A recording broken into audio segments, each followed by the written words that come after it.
અમદાવાદ શહેરમાં એક હચમચાવતી ઘટના બની છે, જેમાં સરખેજ વિસ્તારમાં એકતરફી પ્રેમમાં 29 વર્ષના કામરાન ખાન પઠાણે પોતાની જાત પર પેટ્રોલ છાંટીને આત્મવિલોપનો પ્રયાસ કર્યો હતો. યુવક પર ગંભીર રીતે દાઝી ગયો હતો, જેથી તેને હોસ્પિટલમાં સારવાર માટે લઈ જવામાં આવ્યો હતો. જો કે કમનસીબે યુવાનનું મોત નીપજ્યું છે, તો બીજી બાજુ યુવતીને પણ હોસ્પિટલમાં દાખલ કરવામાં આવી છે.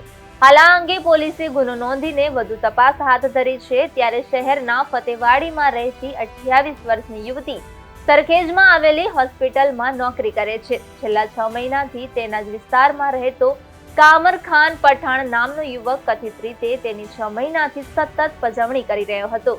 ગુરુવારે કામર ખાનને યુવતી જ્યાં હોસ્પિટલમાં કામ કરતી હતી ત્યાં પહોંચી ગયો હતો, જ્યાં યુવતી પોતાનું રૂટીન કામ કરી રહી હતી.